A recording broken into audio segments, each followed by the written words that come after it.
Time 5 అయ్యేసరికల్లా Bhaskar Rao లేచి కూర్చున్నాడు. ప్రతిరోజు అంతే. ఆ టైంకి అతడికి మెలకువ వచ్చేస్తుంది. Bhaskar Rao central government officer. అతడి కింద 40 మంది గుమాస్తాలు పనిచేస్తున్నారు. ప్రభుత్వ యాజమాన్యంలోని వివిధ సంస్థల్లో ప్రజలకేమైనా అసౌకర్యం కలిగితే భాస్కర్రావు ఆఫీసులో తెలియచేయవచ్చు. 40 మంది గుమాస్తాలు తీసుకువచ్చిన పిటిషన్ కాగితాలను పరిశీలించి నోట్స్ తయారు చేసి ఫైల్ చేసి భాస్కర్రావు చూపిస్తాడు.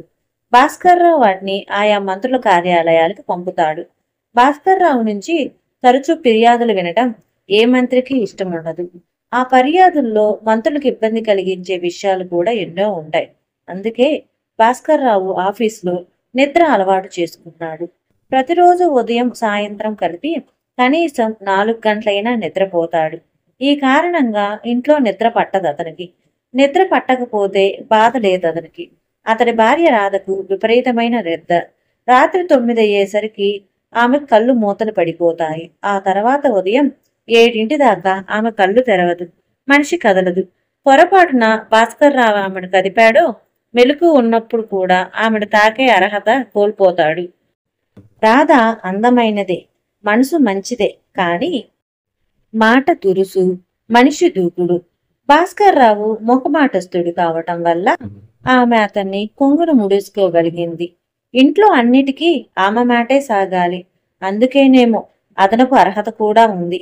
రాధ కూడా సెంట్రల్ గవర్నమెంట్ ఉద్యోగి.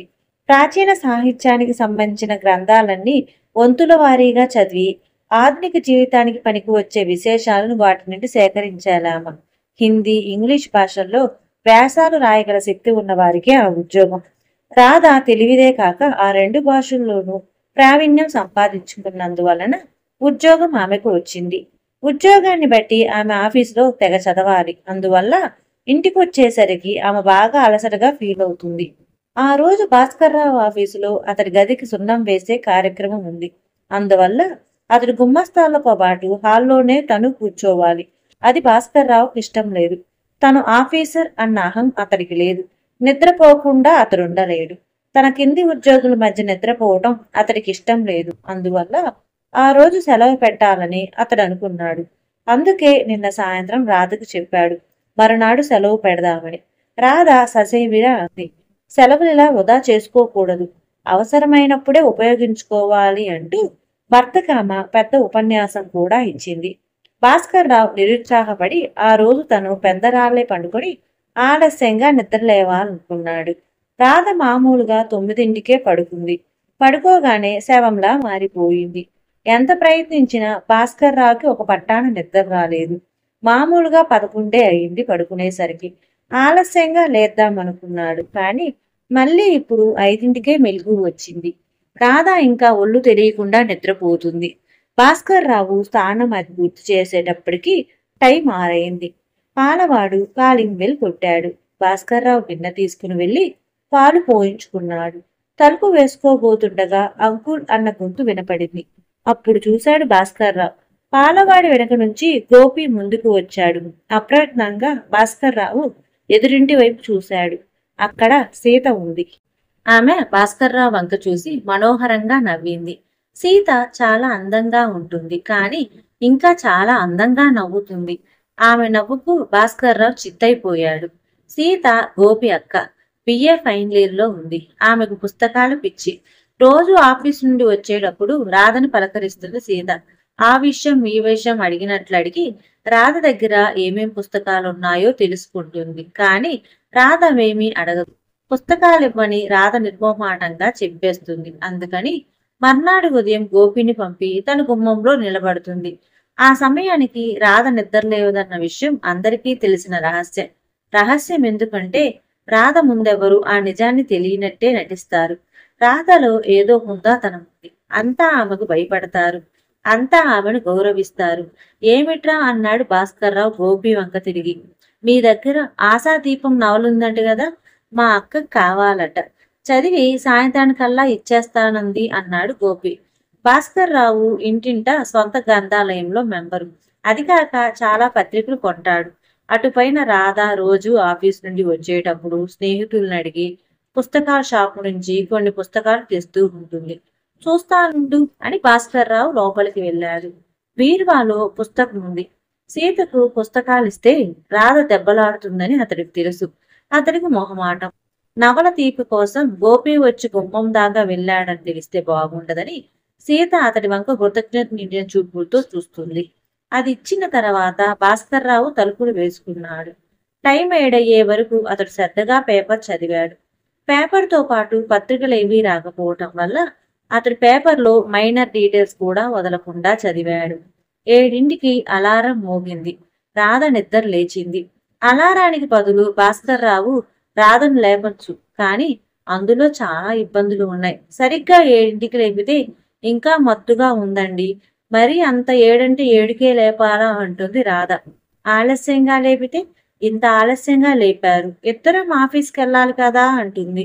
ఇంటి పనులు ఎలా అవుతాయి అని చిరాకు పడుతుంది. పెద్దరాలే నిద్ర లేపే ప్రసక్తే లేదు. మీకు నిద్ర రాదు, నేను నిద్రపోతే చూడలేరు అని తరచుగా భార్య అనే మాటలు భరించలేక నేను నిన్ను నిద్ర లేపడు, నీకెప్పుడు లేవాలనుకుంటే అప్పుడు అలారం పెట్టుకో అనేశాడు భాస్కర్రావు.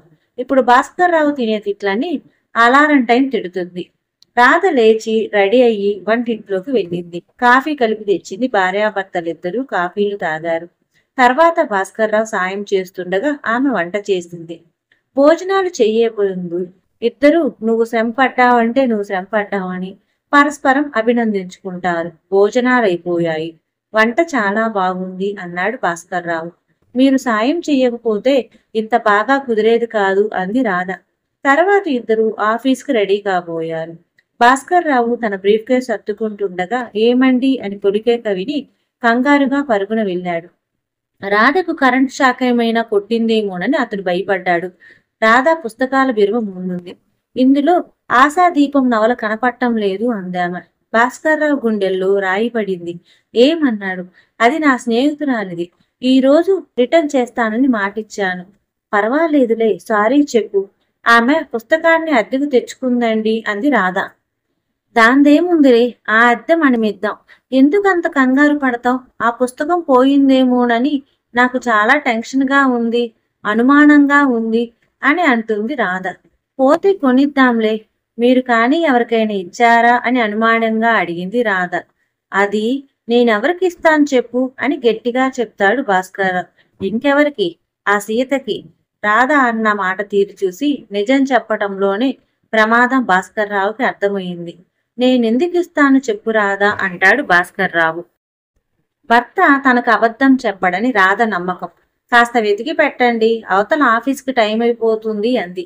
వెతకడం వల్ల ప్రయోజనం ఉండదని తెలిసినా ఎందుకు ఇప్పుడు వెతకడం? నీ స్నేహితురాలకి ఏదో సమాధానం చెప్పు అన్నాడు భాస్కర్రావు. పోనీ ఇంట్లో నుంచే ఇంకేదైనా పుస్తకం పత్రిక తీద్దామంటే అన్నీ చదివేసినవే అంది రాధ. ఈవేళ పేపర్ వాడు కూడా పత్రికలేమీ ఇవ్వలేదు అంటూ అందించాడు భాస్కర్రావు. అసలు ఇక్కడ పెట్టిన పుస్తకం ఎలా మాయమైందంటారు అంది రాధ అనుమానంగా. భాస్కర్రావు క్షణం ఆలోచించి పొద్దున బాగా తీరుబడి అనిపించి బీరువా సర్దానులే అన్నాడు. మీకెప్పుడు ఇలాంటి ఐడియాలే వస్తాయి నా ప్రాణాలు తీయడానికి అంది రాధ విసుగ్గా. సారీ రాధా, మీరు సారీ చెప్తే మాత్రం నేను ఇప్పుడు ఎలా ఆఫీస్కి వెళ్ళాలి అంది రాధ దిగులుగా. ప్రతి చిన్న విషయానికి అలా దిగులు పడకూడదు రాధా. అందరూ మనిద్దరినీ అదృష్టవంతులని చెప్పుకుంటారు. రాధ ఒక్క క్షణం ఆలోచించి అన్నట్లు, మీరు ఈ రోజు సెలవు పెడతానన్నారు కదూ, నన్ను సెలవు పెట్టమన్నారు కదూ, ఓకే మీకోసం సెలవు పెట్టేస్తాను అంది. కానీ సెలవు అవసరమైనప్పుడే పెట్టుకోవటం మంచిదని నువ్వే అన్నావు కదా అన్నాడు భాస్కర్రావు. అన్నాను, కానీ చేతిలో నవ్వాలి లేకుండా ఆఫీస్కి వెళ్ళి ఏం చేయను అంది రాధ. అంటే అన్నాడు భాస్కర్రావు. అబ్బే ఏం లేదు, మీకు అర్థం కాదులేండి. ఎప్పుడు కావాలనుకుంటే అప్పుడు సెలవు దొరికే మనం నిజంగా అదృష్టవంతులం కదా అంది రాధ మాట మారుస్తూ. భాస్కర్రావు తన నిద్ర గురించి భార్యకు చెప్పుకోనట్లే ఆఫీస్లో నవల చదవటం మినహాయించి తను వేరే పని ఏమీ చేయదని ఆమె కూడా భర్తకు చెప్పుకోదు. తాము నియమించిన ఉద్యోగాల నుంచి తాము కోరే పని ఏదో తెలియని ప్రభుత్వ కార్యాలయాలు దేశంలో చాలానే ఉన్నాయి. అటువంటి దేశంలోని ప్రజల అదృష్టం గురించి వేరొకరు చెప్పనక్కర్లేదు. కానీ ఆ ప్రజల్లో కొందరైనా ఆ కార్యాలయాల ఉద్యోగులు మాత్రం తప్పక అదృష్టవంతులు. 20-30 సంవత్సరాల కింద ప్రభుత్వ ఉద్యోగాలు కొన్ని మాత్రమే ఇలా ఉండేవి. కానీ ఇప్పుడు ఉద్యోగాలు ఉరుకుడు పరుగుల మీద సాగుతుంది. ఎప్పుడు ఏ పని చేయాలో, ఎప్పుడు ఏ టార్గెట్ ఇస్తారు, ఏ అధికారి వచ్చి ఏమంటారు, ఇలా ప్రతి క్షణం టెన్షన్ పడుతూ బతికే ఉద్యోగాలు. అలా అని ఉద్యోగం మానేసి వేరొక పని చూసుకోలేరు. అలా అని సంతోషంగా ఉద్యోగం చేయలేని పరిస్థితి నెలకొంది. నేటి ఉద్యోగుల మనశ్శాంతి కోల్పోయి బతుకుతున్నారు.